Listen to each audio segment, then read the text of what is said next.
from Rainbows for All Children. Good morning, Marie. Right, and this is our weekly segment Good on health and morning. wellness. Right, and we'll tell you more about that coming up after the interview. Marie, you looking good this morning. Well, thank you. Thank you.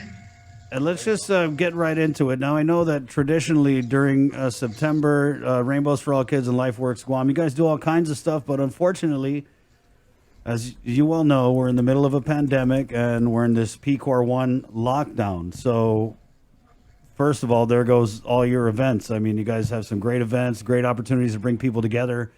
That being said, Marie, what are you doing in the meantime in lieu of that very crucial face-to-face interaction that is so integral to your operation? Okay. First of all, I wanted to thank you for inviting us. It could have been our 16th annual Candlelight Memorial Service, but because of the pandemic, it's not available. So what we're doing is I have scheduled a few or some schools to do suicide awareness, prevention, and postvention classes.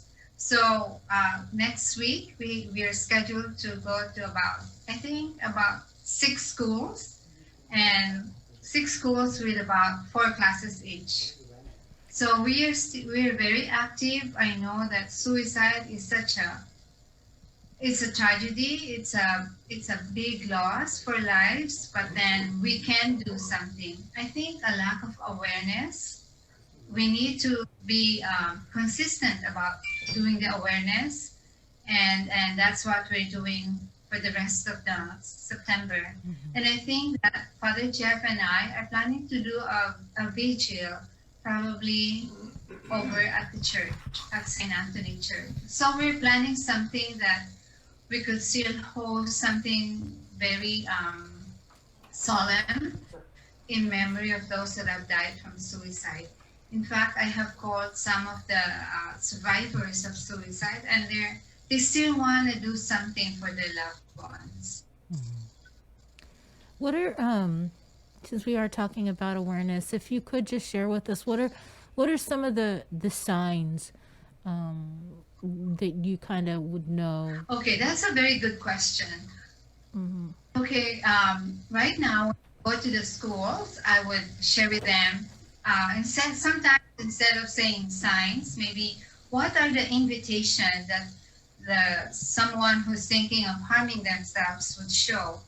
So let's talk about the 3. Let's say they're communicating with you like, I don't want to live anymore. So those are classical signs. Or let's say if their behavior have changed, sometimes like if they're very friendly with other people, they're a chatterbox, and then all of a sudden they're silent and not a single word. They stay in the room the whole day. So that's another sign that you could see. Or sometimes they would write notes. As parents, I think we should be very, very careful that we are involved with our kids on what they write or what they say, or in their drawings. When I was over at the school as a school nurse, I could see children drawing really, really violent things, or something like very, very sad, depressed drawings. So those are red flags right there. Mm-hmm. Their actions, if they were kind and compassionate, then all of a sudden they're belligerent and angry all the time. Mm-hmm. That's their sign. What about? So there are a lot of things that you could. What about, Marie? Nowadays, a lot of people, a lot of kids aren't necessarily drawing, right? Or things like that. They're on social media, and they're posting things on social media. Is that something we should yes. look for in terms of what they're actually posting? That would kind of give us an idea. That's why I am very active in Facebook, because some of the kids are posting something that's really posing a red flag. And, you know, sometimes, what do we do about these things? Okay, what I usually do, if this is one of my students or a parent, I know the parent, I would talk to the parent. And another thing that is so important is how you communicate, how you connect, and how you care about that student or the person that's thinking of suicide. Because if you connect and communicate with them in a word like, why are you doing this? Then you're turning off that kid because they become defensive about it. So I'd rather say, I could see that you're sad, and are you all right? Are you thinking of harming yourself? Some parents are afraid to say that because they have this notion that if you ask them directly, you might be putting it in their heads. But that's not true. Sometimes when you ask, they're relieved that, oh, my mom really knows that I'm hurting. She's accepting my emotions, what I'm doing. So these are the things that I would relate to my students that I'll be involved with these few weeks, because usually they're afraid, and some kids don't like to tell the adults. So my message to them is, if you have a friend that's sharing with you that they want to get lost in this world or they're not the same, you need to tell and share an adult, a trusted adult. And then the kid would say, oh, miss, no, I don't want to be a tattletale. So what I would tell them is, would you rather lose your friend, or would you rather have a friend and be a tattletale? So because eventually, and I have seen this with kids, eventually as the victim or the one that's thinking of suicide, as they grow up, they are really very thankful for that friend that spoke out, because they say, oh, if not for you, I won't even be here anymore. So we need to be engaged with a person, and we need to develop a rapport and trust and confidence. Again, when I was in school, anything that I do, I ask the kid first. I tell the kid, you know, we need to tell your mom about this. And then the child will say, but Mrs. Halloran, I only want you to know about it. And then so I would say, you know, by law, we need to share with your parent, but I will be with you the whole time. So the fact that I'm there, they feel comfortable. Marie, is, you know, Rainbows not only deals with and talks about suicide prevention and awareness, but they also talk about children who are grieving. And with 17, 18 deaths so far due to COVID, some of these individuals are parents or grandparents. And I'm sure this is taking its toll on so many families, so many children. Yes, exactly. Okay, like that's another very good question. During these past few months, I've been, there are some spouses and parents that are calling me because of COVID. And one parent was saying that she has 7 kids, and her husband was furloughed since March. And she was saying that her husband has been very depressed, and was telling her, like he was telling goodbye, you know. He said, I can't take this anymore. It's really hard. I can't pay rent. And the kids are all, I can't buy the food that they want. Because this particular man, he was a waiter in one of the hotels, and they get a lot of tips. So they have money. I mean, even though they're not paid that well, but they do have rain check money. But then it's been what? Over 6 months now, and it hurts so much. So I talked to the parent, and unluckily, unfortunately, I can't really be with them because of, COVID. So I talked to the mom, and then the mom would say, I would say, may I talk to your husband? Is that okay? So the husband is comfortable enough. You see, I think once they trust you and the way you talk to them, they know that it comes from your heart. And so this particular man, he's a lot better. Sometimes they just want to be heard by somebody that they care. And this will hopefully, I mean, it's been too long, but then it's just temporary. Right.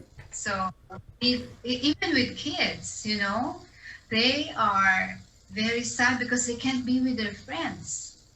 So they have anxiety, they're depressed because they cannot play in the playground. So what I would tell the child is, I know it's really been very hard for you not being able to see your friends. I do understand that. But son, this will just be temporary. We don't know how long, but maybe as a family we can be together, we can play games like Scrabble, something that would enhance. And it's fun though. It's really fun. When, how many of you really know your kids, right? Now you know them so well because you're with them 24/7. There's a lot of things because of the pandemic.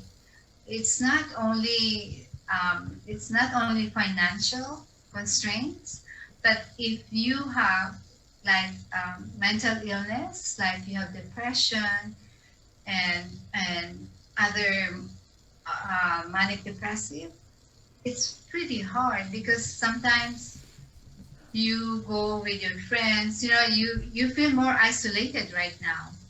And what about the elderly? When you're sick, you cannot be because of social distancing and isolation. They feel more lonely and depressed.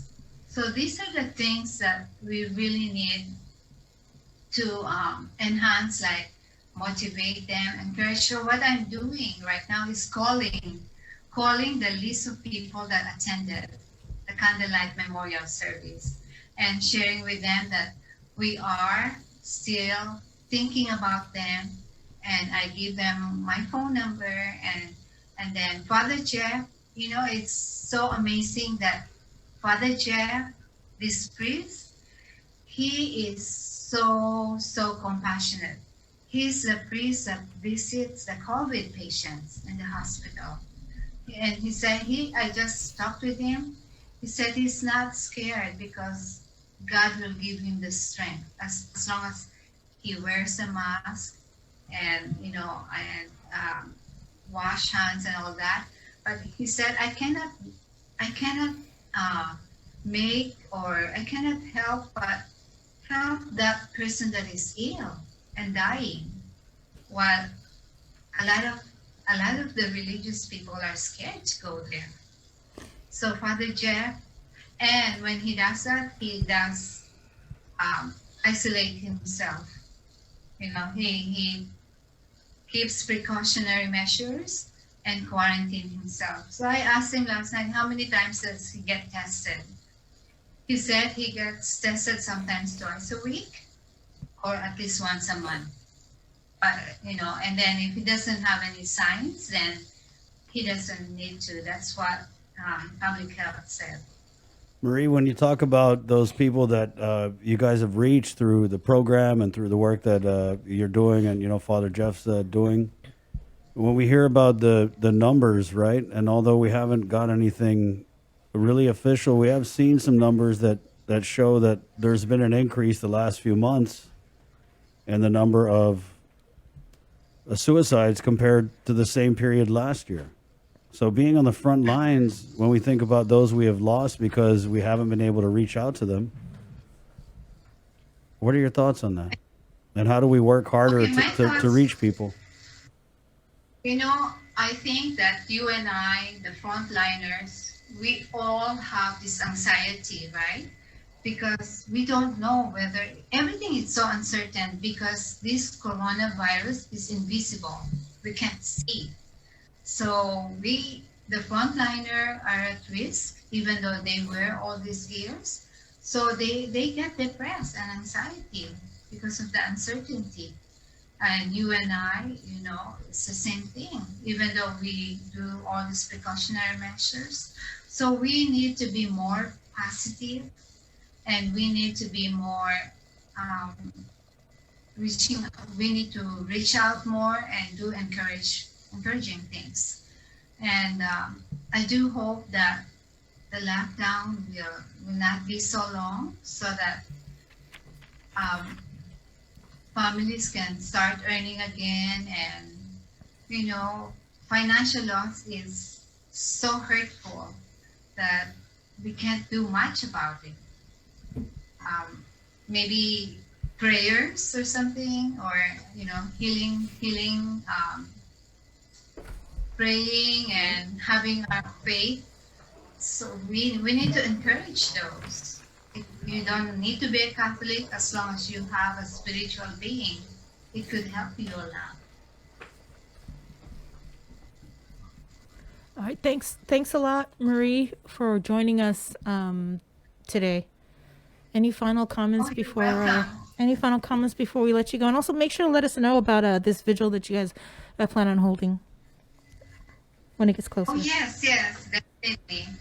And thank you for giving us the time, Of course. to share how Works WAM and Rainbows for All Children are doing these very, very hard times. But it's only transient, it's temporary. It will get better. All right, thanks, Marie. Stay safe. Thank you. Thank you, Marie. God bless you and your work, okay? Oh, thank you. We just have to drive from the heart. Amen. Thank you, Marie. Hey, that segment, we're doing this every Tuesday. It's brought to you by the Thrive Coalition, where it takes a village to raise healthy and drug-free youth. So come on and thrive with us. It's 7:33. We're coming back with Administration Director Ed Byrne next on The Link. It's The Breeze 93.9. Also coming up this morning, Lieutenant Governor Josh Tenorio will also catch up with the Guam Hotel Restaurant Association, the Guam Chamber, and then we'll get our update from Lillian Posadas, the hospital administrator. There's a lot that's going on with COVID-19, of course. And then the Division of Environmental Health, Malou Scroggs, who's the administrator of that office, will talk about inspections and what businesses are doing or not doing to be COVID compliant. At 7:34. Good morning, Guam. Thrive, a coalition for a drug-free Dededo, is an active partnership of community members and leaders committed to a vibrant, resilient, and empowered Dededo. It takes a village to raise healthy and drug-free youth. Thrive with us. Find us online or email thrive@westcare.com.